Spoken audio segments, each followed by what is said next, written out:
Hey everybody, we're back. This is JK'z Watchblower. We are with Miss Deb Maxwell. Smile Through the Storms. We are talking and discussing her story. Deb, if you want to just continue with your story. You know, again, I thank you, Jeff, for having me on tonight and for all you guys being here. Um, I think one of the biggest things that I very much would like to share is just how much the community really needs to come in together. Not just people in general, but trying to share information. Okay, so I'm not sure if one of the last times that I was up on the show, if I shared with you guys, um, I had a new survivor get in touch after a very long length of time of them going through this journey alone, because they were told here in our county that there was no support group for survivors of suicide. And it really, really just, I get frustrated and then I get so dumbfounded. It's like, why wouldn't you share the information? You know, if you've never been touched by suicide, please feel blessed, but still, if you're sitting in an office and you have the opportunity to share information with employees or other offices within the company, why not share it? And say, wow, I'm really thankful that this does not apply to me, but somebody out there might need this. It's crazy. I don't work. I'm part of the Tioga County Suicide Coalition. So I'm on it for here in Chemung County, and I'm on it for down in Tioga County. Tioga County, I had different officials in different offices there.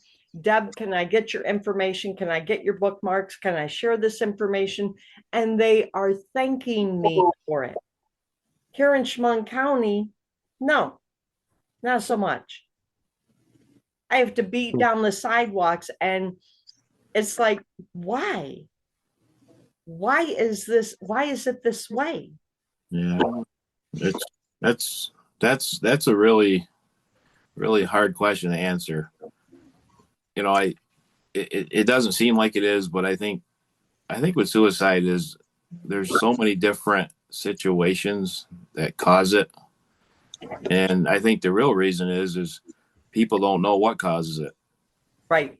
Exactly. Good point, Eric. They don't know what causes it. I mean, and we've just been talking for 40 minutes and, about it. And it's how you started out talking, this is why you don't have your son anymore, because we don't know what caused it, Right. You know what I mean? So it's a hard thing to fix. You know what I mean? It's hard. We can talk about this, we can talk about that, it makes it better. But until somebody can prove it, why that person, took their life. And that's the hard part about the whole thing. And, but talking about it is really crucial, because it helps the people that have to survive that person's suicide. Exactly. You know what I mean? And that's the only medicine for it, and I think some people maybe don't want to, it's a sensitive issue, and you don't know if that person is going through, the person like yourself or whoever lost their kids or to somebody to suicide. You don't know what state of mind you possibly could be in, to try to help somebody. And if you said the wrong thing and that person's like, oh, wait a minute, holy cow, I said something to them and they're not here no more. And I think they don't want to put themselves in that position, and I've been through that recently. About a year ago, April, I had a close work friend of mine that I did talk with, some time, and I knew a little bit about him and some things like that. And I seen him a week before, he left. He's not here anymore. I had a conversation with him, and he seemed okay, but I knew some of his backstory and some things was going on, through his time of, being on the earth. And but I didn't expect it, that was going to happen. I really didn't. I was, I was supposed to call the guy that Monday morning, and you know, I, I get an email from my workplace that he's no longer here. My last conversation with this individual was that call me on Monday, and we'll talk about your trip you're going on, because he wanted to go with me and he couldn't go, and he's not here anymore. So I've been there. Right. But I don't know, if the things that I knew a little bit about him, if that's what caused it, or if it just, a great person, there again, a great person, always talked, but he always kept to himself a lot. He was kind of, I don't know. It's confusing, and I always think of that, I always think of him and what could I have done, but I don't think I did anything wrong. I'm not going to, beat myself up over it. I'm just going to think of the good times that I knew of the person, and it's sad. And, when you go to a funeral and you see that, you think you know somebody until you go to their funeral, and then you see really what kind of person they really were. And that's even harder when you see things that and I'm glad I went. And I felt so bad for their family and, his wife and his kids. And I got to meet all those people at the funeral. And, as a worker, it was very, very different, but I'm glad I went. And, I told the family if they need anything, give me a call, There's one of the things that, obviously always comes up on the show is, one, people don't know that they can reach out to somebody local. Right. And it's probably somebody that, you might be sitting next to on the bus or at work or something like that. And I'm not using this show to brag, but like this show, there's people's stories on this show, just like what Deb said, all you got to do is just talk. There's somebody that will listen. Everybody knows George and Eric's story, and I think just with what Eric was saying, I think he's right. It is a sensitive subject. I mean, you just don't know what to say. But I will say from experience with this show and Deb, I had family on, and that was very, very hard for me because I didn't know exactly what to say, but Deb and her friends, Maureen and Emily, just said, all you got to do is just talk, ask them how they're doing. And I took their advice, and I had everything I could do that on that show not to break down because I was afraid I was going to insult somebody. But with what Eric was saying and with experience with Deb, all you got to do is just talk to somebody. And there's somebody close that you probably don't even know. That I just wanted to share share that experience that I learned from Deb and her friends and Smile Through the Storms. That it's a hard conversation. It's awkward, but I believed in what Deb and her friends told me what to do, and for first time in ever, I had a conversation live on air with some family members about what had happened. So I wanted to share that. Awesome. Yeah, that's good. Yeah, And see, you're right. It's 100% right. We just need to talk it through. And, I just think I think people want to talk, but then I think there's always something that they don't want to talk about. And that's the I don't know how to say it. That's really what is the root of the cause is that personal talk, but they may not let out that something that they want to talk about. They don't have that ability, or they're scared, or you're going to make fun of them, or, they're ashamed of themselves. They did something wrong. I mean, it could be family, it could be work, it could be something in the public. You know what I mean? And I think that's where people just can't make that step, and they harm themselves, I agree. Deb, go ahead. I agree 100% with what you're saying. Very, very much so. Because, and I think some of you can relate to this too.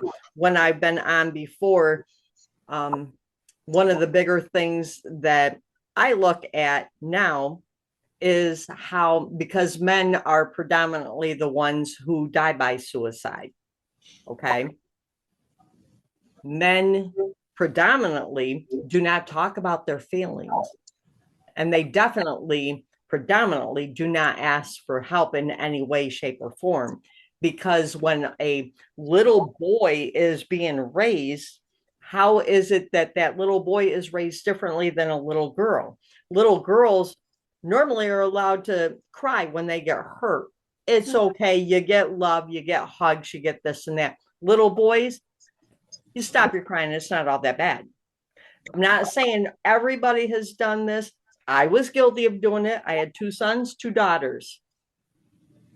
I look back now and say, holy but geez, you know, then no parent is given a handbook as to how to raise, so you do it by the seat of your pants. You just say, please help me as often as what you could. I mean, seriously. And then society adds in on all of those things because men are big and strong and they're the ones who take care of everything. And it goes on and on and on. Yep. And then you don't talk about suicide. You don't talk about mental health because those are things that have just been taboo for so dang blasted long that it's got to change. Jackie, did you? I think I interrupted Jackie. I'm sorry. Go ahead. I'm sorry. No, don't. That's fine. I just wanted to piggyback off of some of this stuff that came to mind about Eric and his friend and what Deb just said about the stigma, men versus women growing up.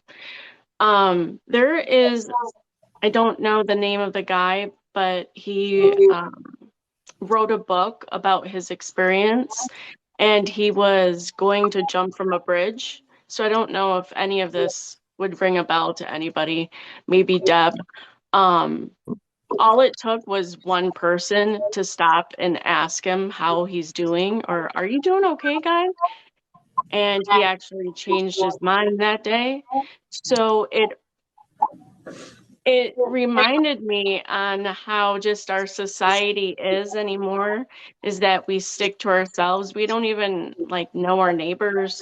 We just want to carry on with our own lives and not get in anybody's business.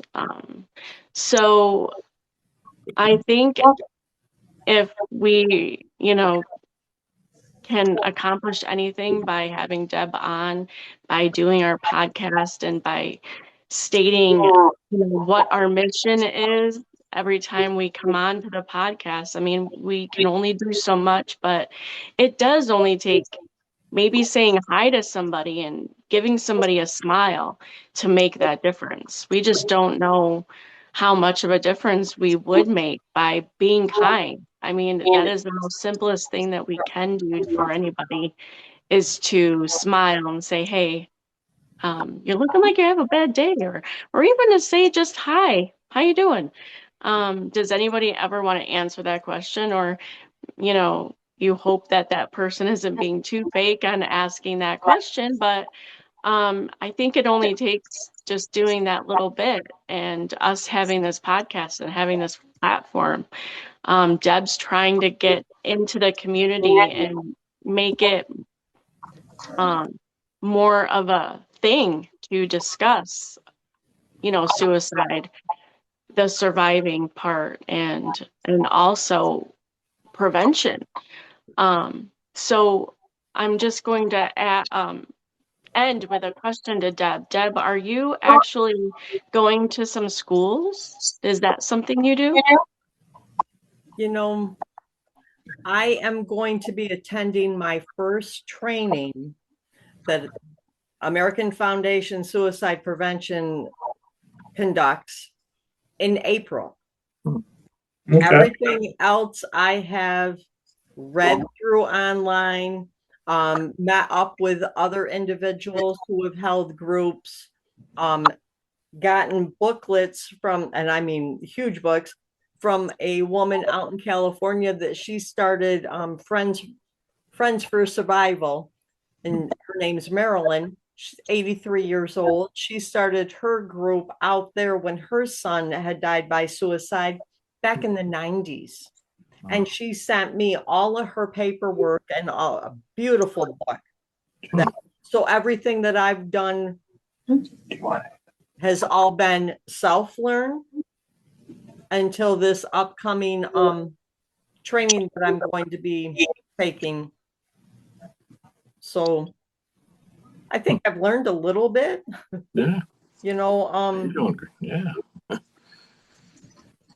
it's not anything that I wish I didn't have to learn it. I wish I didn't have to be here. But if I am here, I have him with me, and between him and the big man upstairs, I've got all the backbone and the support I need, and they keep me going forward. Right. Absolutely. Yes. Okay. So, I knew that we were going to do the show, and I knew the sensitivity of the show, and you know, and I was listening to Eric, and I was listening to Jackie, and I was listening to George. Obviously, I mean, I was listening to everybody's. I think one of the biggest problems is society. I don't want to like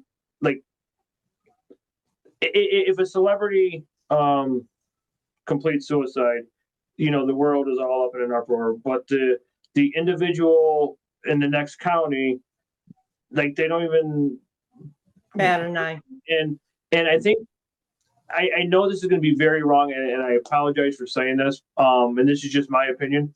I think we need to stop glorifying actors and musicians and all that, because if we don't do it for the person in the next town, or like Jackie said, our next door neighbor, we shouldn't be doing it for people who's on TV who don't give a damn about the little people like us. And you know, if people would just take a minute and share Deb's Smile Through the Storms like we all do, imagine the platform and the reach that you would be on right now. And I just think that if the latest rock star person or the movie star, the world's like, oh hey, how does this stop? Well, just because they're on TV, they're no different than you know, Deb, your son, or Eric, you know, your coworker. Right. It shouldn't be a celebrity that, you know. I mean, I don't know. But I think it's just society. That's how it's looked at. Is, you know, you're almost looked as like you're not important because you're not a millionaire, or you're not a movie star, or actor, athlete, or something like that. So. And you know, Good point. I can let you know. It's a very good point. Here about 6 years ago, and I can't remember who it was then that had taken their life. It was somebody who was, you know, famous, and it was all over the news and everything. And it went across Facebook, all these different, very well-known people, and it said the faces of suicide. Okay.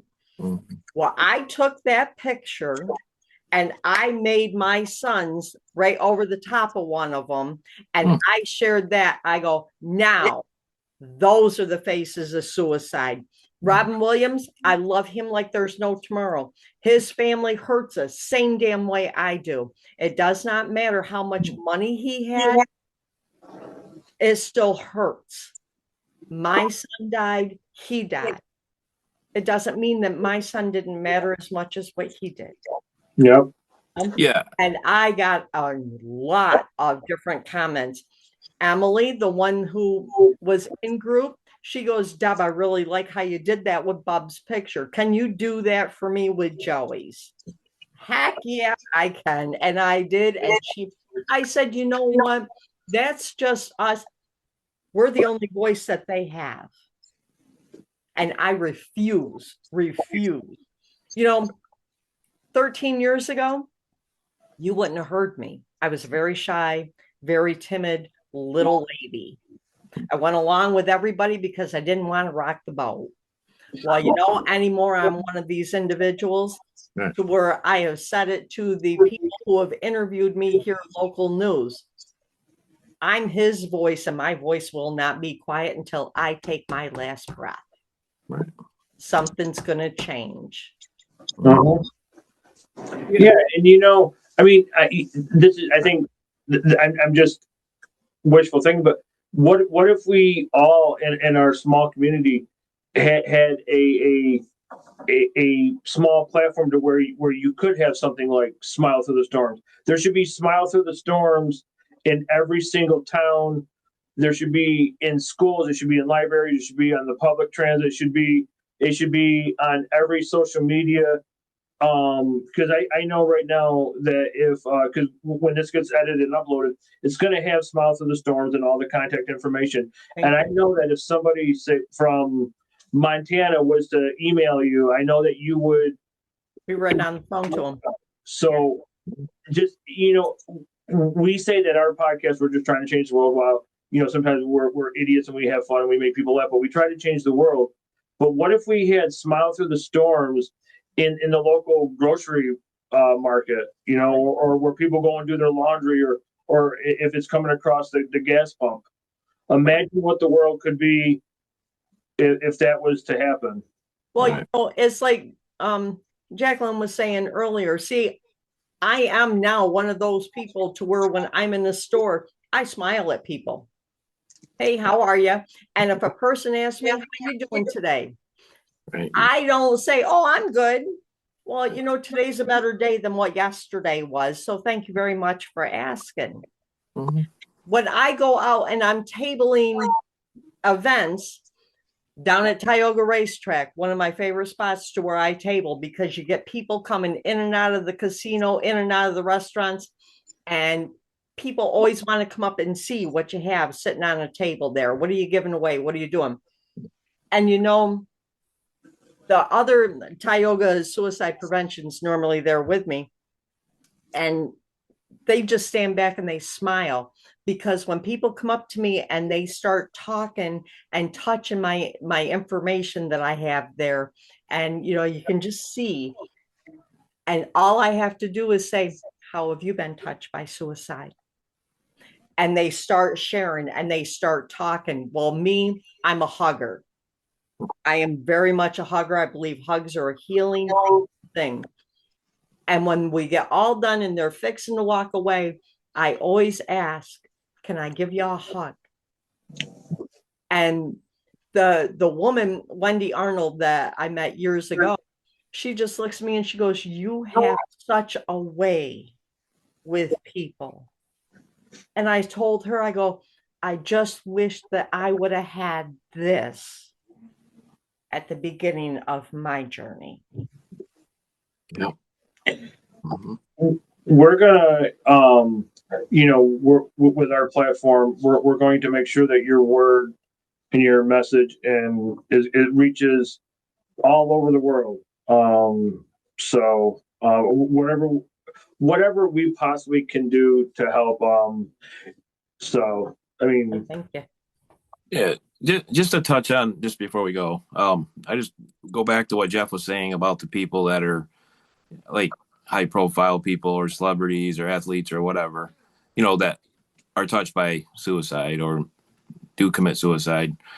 I don't necessarily think, in my opinion, I could be wrong, I don't think Robin Williams' family wants Robin Williams all over the headlines. I really believe that's a sad part of social media. That's a bad part of the news. Yep. They're the ones that put out Robin Williams' face that it doesn't stop. You're right. It doesn't stop for weeks and months and years, and it's all you see and all you see.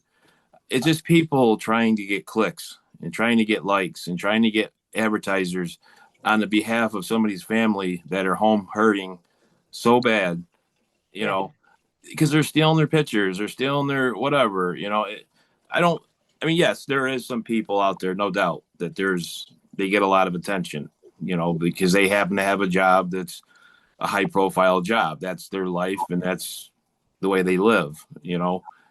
Myself, yourself, all of us here, we don't have that kind of life. I mean, we don't have a life where you're being paid, millions of dollars to be an actor, an athlete, whatever it is. we're out working hard, doing our jobs, going home at night. This podcast is, in our lives is a big thing for us because that's a time where we can get out and actually, talk about things or have fun or, a little celebrity, if you want to say, but we're not doing it. Like Jeff said, we're not doing it to make anything off this. It's here because we like to be together. We like to talk. We like to help people, like, I think it just gets so messed up now with social media that it doesn't help. I think it's more of a negative than a positive. Yep. I really feel bad for the families. Yeah. The legit families that lose, their kids or their mother or father or whatever, any family member of suicide. I can only imagine what, I know what it feels like when somebody dies in your family, very close to you.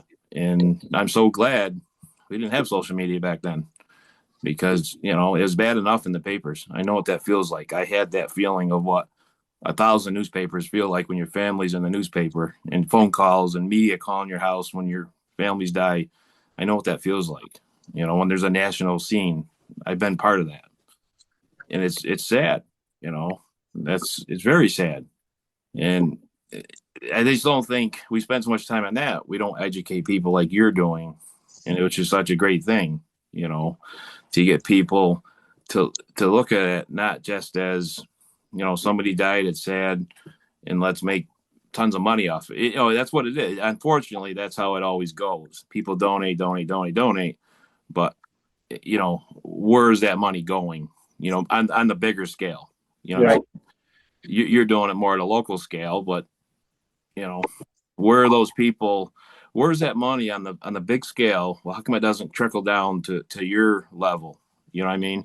Right. The local towns and villages and cities and the people that middle class, lower class, whatever people that actually need the help. You know what I'm saying? Not saying that people that make millions of dollars don't need help, but sometimes they can deal with that kind of stuff. You know what I mean? They can get by, they can get going, they can live. But when people don't, if you lose somebody that's close to your family that was an income provider, that's another problem, which can create, it's just a ripple effect, and that's the sad part about this national stuff. It never comes to the bottom, to help people that really, really need it. It Right. just fills the pockets of some, I hate to say it, some, No, you're get at. perfectly said, Eric. Yeah, it's just sad. It's so sad. I mean, that there's nothing for the people, It's awesome that you're doing this, Deb. I mean, if you don't do that, where do people go? You're right. You're 110, 50% right. Where do people go? I mean, there is nothing. I mean, See, and everything that Smile Through the Storms does. Yeah. We do fundraisers to raise the money to do what, because there is no big donations that come in there. Right. And if I don't raise the money, if I don't raise enough money to do what needs to be done for the group, then it's like private person. Right. Well, the thing is why aren't you, as a parent of a person you lost, your son, why aren't you automatically put on a list when unfortunately when he passed away? You should have been contacted by somebody. Maybe you were somebody, the government, a company, a charity, a national something for suicide prevention. You should be put on that list and be taken care of for, as far as I'm concerned, the rest of your life.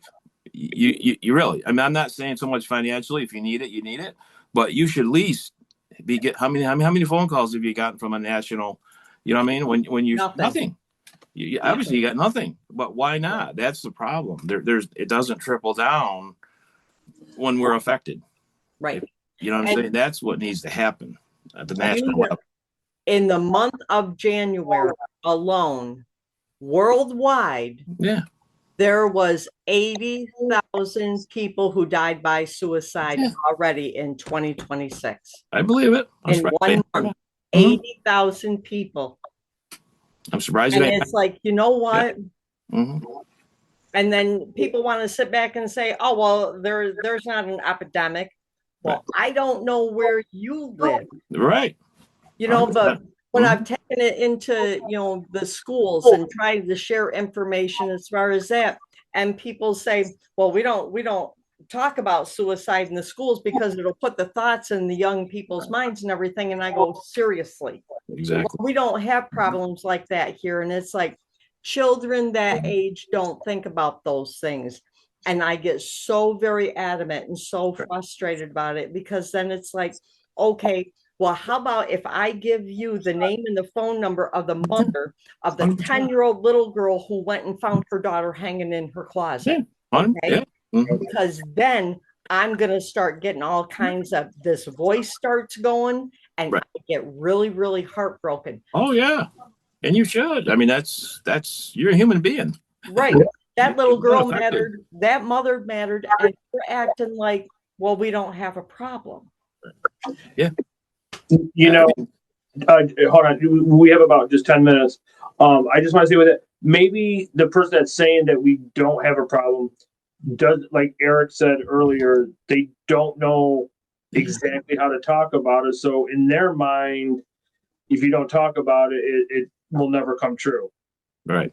But we need to talk about things. Exactly. Right. 100%. I mean, anybody take the blinders off. Yeah, exactly. I mean, you're like forgotten about, you lose your son. You're forgotten about if you didn't take your time and your energy and you're wanting to do something for your son, you'd be the same way you were the day he passed away. Exactly. And you may not even be here. It's sad to say that. Right. Some people don't make it.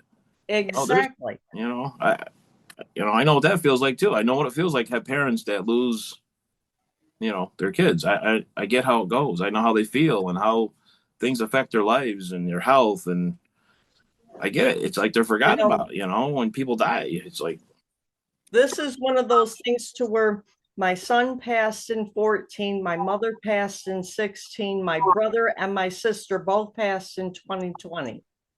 Okay. My brother, who is a United States Marine vet, he too died by suicide. So it's like, I know I can understand it on way too many levels that I don't want to be able to understand it.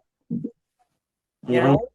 So what is society doing to help out individuals who are going through these things, who may not have the blessing from the big man upstairs to say, I'm going to give you strength and I get through it because of him? Just a question to everybody here. What do you think the biggest thing in the national level, okay, with advertising, things on TV, social media, what is the number one thing you think they talk about death? I have my opinion on it, but I'm just curious what you think. What I'm saying is, if somebody dies, what are they like before they die or when they die? What is the number one thing that people talk about from the corporate level? What do you think it is? What would be your opinion? I don't know if I have an answer. Probably if you're talking a corporate level. Think about it. Just things you see all the time. Advertisements. They talk about it. Your workplace. How to replace them, because people are absolutely replaceable when it comes to their jobs. That's something. No, I agree with that. The number one thing, in my opinion, what this country talks about, to make sure you have life insurance. That's it. The number one thing. That's my opinion. As long as you got life insurance, you're all good. How many life insurance commercials do you see on TV and social media? Oh, protect your family. Make sure you have enough money. Make sure that all these life insurance. Oh, pay $20 a month for 100 years, and then when you die, they're too old. You can't collect it. That's all they care about. It's money.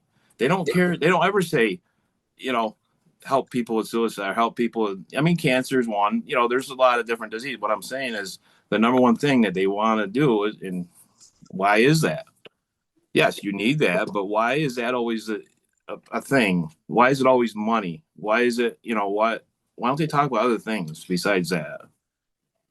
Very good point. Very good point. That's all. I'm just looking at the whole picture of it. And I think it trickle down. It really affects people, because if you don't have that, okay, oh well. What do you do? You sit home in your house and you're depressed and you don't know where to go. You're confused, especially if you don't have family. Or there's nothing there, to like yourself. That's what's great about what you're doing, Deb. it's too bad that there's not more people in the world that are, at a bigger level with more, right resources. And I mean, if they took what you're doing and multiplied it by 1 million, oh my God, Oh, exactly. Yeah, that's it would be awesome. so. Wish they would. We have about just 5 more minutes left. Just before I let Deb close out the show, does Jen, Eric, or Jackie have anything they want to just say or add? Or All right, I'll say something. I was just thinking, I know that I had said about being nice, being kind, smiling, talking to the neighbor, to the, like Deb said, the grocery store, whichever. Mental health is kind of everywhere. It's the reason, one of the reasons suicide happens. It's going postal on somebody, workplace violence, bullying. All of this has to do with mental health and how somebody feels throughout the day. Um, they talk about it only when something gets to that point and somebody goes into their workplace and shoots up their coworkers, or look at the military, them going into their base and shooting and, shooting everywhere. So, mental health, they just don't care about it or say enough about it until something happens. Right. You're right. thank you for that, Jackie. George, anything? No. Jen? No. Deb, so if you just want to go ahead and just, take the next couple of minutes and just close out the show with however you want to. Because, I mean, I'm not sure if you're aware, but, again, I'm just trying to tell you how far our platform can reach. We reach all the way to Singapore and Australia. So even if somebody from Australia or Singapore watches or hears this video, one person Call can me. contact you. So go ahead and just take a couple minutes and close out the show if you would, please. Anybody from around the world, when they watch this amazing platform that you have opened up for this, and again, I thank you guys so much for sharing Smile Through the Storms and this information. www.smilethroughthestorms.com. Call me. They can call me 607-241-6624. I always answer. Doesn't matter time of the day or night, I answer. I'm right here, and I don't want one more survivor thinking that they're going down this road of hell all alone, because they don't have to. Well, thank you for giving your personal information. So, but just with that, I just want to say thank you to Jen, George, Eric, Jackie, Deb Maxwell, Smile Through the Storms. There will be so much information before and after this video. Just the last thing I'm going to say, trust me, I can speak for everybody on the show. You are not alone. Don't feel like you're alone. Just reach out. One of us, there's someone somewheres. But Deb, thank you for taking time out of your busy schedule along with everybody else. Thank you for coming on the show. I greatly appreciate you all. Let me find that end button. Oh, hey, right there.